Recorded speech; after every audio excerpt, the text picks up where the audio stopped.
Франц Кафкагийн зургийг надаар зурулаад таана. Сонгодгоо дээд унших хэвээр. Тэгэхдээ амьдралаас таслаж болохгүй. Гэж хэлж. Бэлдээд удаагүй байхдаа Ямдоржийг өгтөн заж аваачаа. Тэр бидэнд сайн сайхан хэлсэн. За өсвөл яруу найрагч хүний гэрээ байх гэдэг яруу найрагч байхаас ч хэцүү шүү гэдгийг насандаа ойлгож ухаарч яваарай гэд санхүү харан хэсэг зогсож хэлээ. Нэрэл найрагчдын гэргийг надад мэдэлж явуулдаг юм. Ямдоржгаа идэл залуугасаа өтөл насан хүртэл ажил албаны нэг их дарамтгүйгээр амьд жинхэнэ яруу найрагчийн өртөж өлөө гэдлэн сүлэг зохиолон бичиж явсан хүн гэж би боддог юм.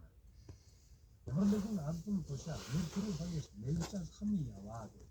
Тэгэхдээ Монгол гэр аль жоон ганц яруу найрган бичээд амьдран гэр орон үр хүүхдэн авч явна гэдэг тоомч хэцүү. Түүнийг яруу найрагч утга зохиол илэгтэй хүмүүн өд татсаар ирсэн юм. Жорж Гордон Байрамы он Жон Польсын том найрагчлал тэргүүтнийг орчуулсан орчуулагч Самбуугийн цэвэн Ямдоржийн үйтэнгийн ханд эгнутгих. Цэвэнгаа нэгэн үе Эрдэнтий толгойж байхдаа Ямдоржийг өрн аваачиж тоглог байранд оруулан орчуулагч соёлын ордны орлогч дарах музей зэрэгт ажиллуулан өндөр цалин хүртээж явсан бий. Цэвэн Улаанбаатарыг хариуцсан засгийн газрын төлөөлөгч байхдаа ч Ямдоржид ахаад хотод байр авч өгч байжээ. Энэ үед цагуудад Ямдорж сайн нөхрийн буян сэтгэлийн нөмөрт яруушуулыг ань бичиж, өөдлөн тэгжиж, буряд Ямдоржийн хэн гэдгийг харуулж чадсан гэртээ. Хэмтэн хэдэн буряд зохиолч Свен Ямдорж хоёр шиг ивийн дэмжсэн ивэлтэй байсан үгүй юу? Өмнөд энэ тухай үлгүүлээ. Бичигч бивээр нутгийн эрхэм найрагч Ямбуугийн Ямдоржид нэгэн сүлэг зориулж үүний хооч хөрөг таталбарыг хэд хэдэн удаа зурсан. Зургийн алслалт. Уулынхаа дээгүр өлийн гэсэн урамтай энэлгийг хэлсэн найрагч Ямдорж танд зориулваа.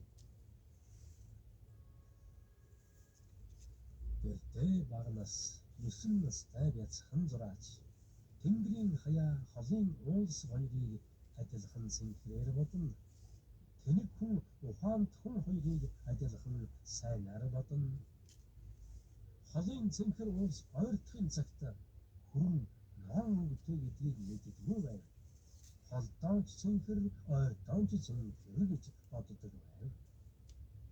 Ойрын уулс эгэлжирийн өнгөтэйг 10 настай дам би мэдсэн. Оноож түүний өнгийг олж бодоход хэцүү байсан. Тэртээ яваа мордон гэж урахад амар хаан. Дэрэгдмэн үргэж суудаг эмээгэн зурхад хэцүү. Дэмил тухны үрчлээ дээлийнхэн нуглааг олоор айлгана. Дэвтэр дээр минь эмээгийн нүүр дэндүү үрчгэр зурагдана. Дээлийнхэн нуглаа гоожалгын ховл шиг үзэгдэнэ. Хүрэн улаан хад туулын хүрлийн тогтсон ажраа болон харагдана. Хүрэгч үнэ туглаан дагуулан судаг өгсөн хийж явна. Энгэрээр гэр хот бараална. Ээж минь холгүйхэн аргалд гүйж явна. Айлын жаахан үлзий сайхан зургийн минь үзээд аргалд гүйж яваа. Намаа эмээ хэлээ. Хэн хэний эмээ холоос харвал ижилхэн хэмжээсгүй ариун хайрын холойргүй ажиллахаа. Дэвтэр дээр минь амьдсан арга үүсэн ээж. Дэндүү алс зурдсан ч хэн хүнд танигдна. Хэдий намхан ч гэлээ уулынхаа дээгүүр өлийн хэд холоос ч гэлээ хүн хүлээн танигдна. Одоо төрийн шагналт яруу найрагч Ямбуугийн Ямдорж морь 27 нас шүлгүүдээ уншсныг сонсгоё. Энэхүү ховор сайхан бичлэг Монголын радиогийн алтан самд хадгалагдаж байна. Мартун магадгүй гэдэг Монгол хүний үг байдаг. Хүн ардын сэтгэл зэрэг бүлэгтэнч байсан юм уу? Чулуухан хязгаарыг шуушиг тавчлах мордорон хагартлан бахарх Монгол яс ардын сэтгэл тэнгэрлэг сайхан тагштавн хүсэлдээ бүлэг сайн мордороо бүлэглэхдээ миний ард түмэн хүрхийсэн цагтаа хүрдэг байсан.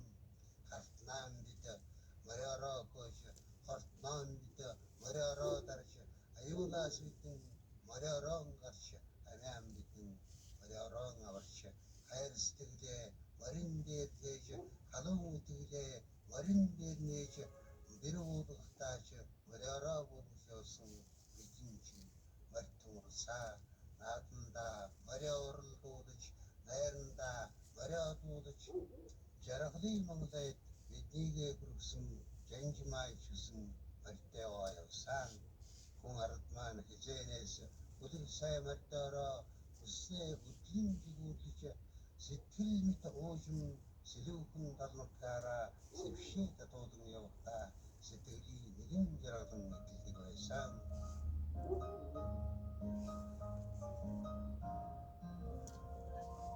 Харин далаанаас миний 27-наас юухан байлаа. Хаяахан саркна хүүхдийн формой дөрөхөд ажихан догдож явсан алаг зүрхэн хонгор бүсгийн уран бэлхүүсээ хоёр нүдээ унаг халдан хайраас нь сүжин насан хотын удам сэтгэлдээ сүлдэн хамраггүй сэрүүхэн явсан анхан үе зугаатай дэнэн итгэлийн ширхтээ зуурсан олон шин энэ миний 27-наас эмсийн хойноос барьсалж явахтаа эмнийг зүрхэндээ мөнхийн шарх авсангүй хардалд хорсонтоор сэтгэл зүрхээ бүхэн дуудаж халуун хүйтэн зүсэг харсанж байсангүй. Энэхүү ховор сайхан бичлэг Монголын радиогийн алтан самд хадгалагдаж байна. Гэгэн гэрэлт хүмүүсийн жимээр цоврал нэвтрүүлгийн ээлжид дугаар сонсогч танд хүрлээ.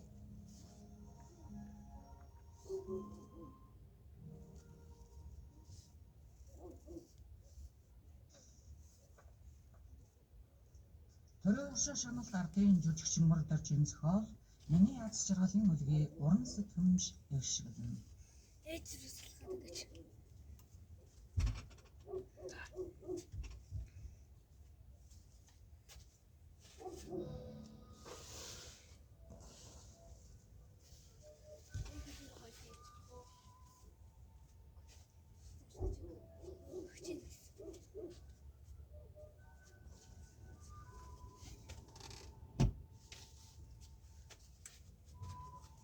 Хардын залгаараа тэгэхгүй л тэнд тэхэж нацаад нээж байгаа.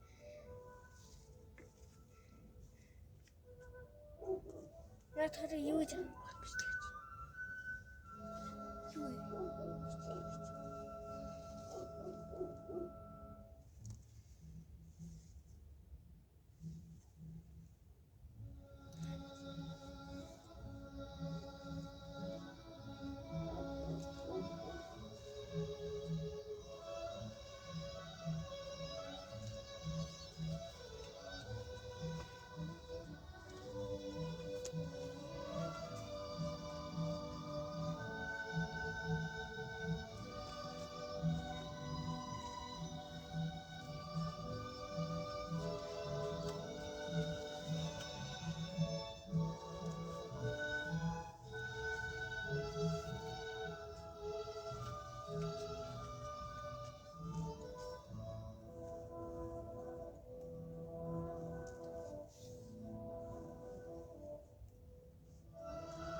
Найрлагчмын хөгжимдсөн торын хошоо шагналаар тэн жүжигчин мөрд орж энэ зохиол миний аз жаргалын үлгий уран сэтгэмж эгшгэлээ.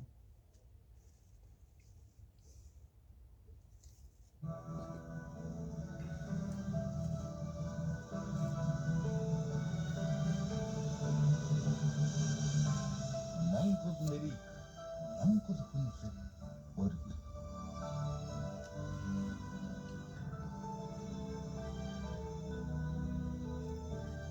Монголын радио.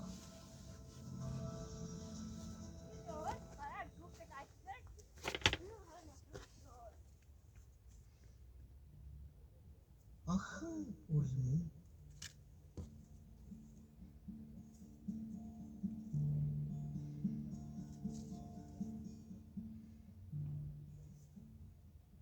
тэр жил намрын нэг ийм л өдөр ээж болж билээ. Ээж мөнтэйхэн өглөөний нар цонхон цаанаас ирвэ. Ээлж нь хонсон эмч нар ээлж солигдохоос өмнө төрөөрөө гээдэл санаа зоргорч юм шиг сайхан цаг үед амьдарч байна шүү. Ээж болсон тэр мөчийг юутай ч зөөлөх.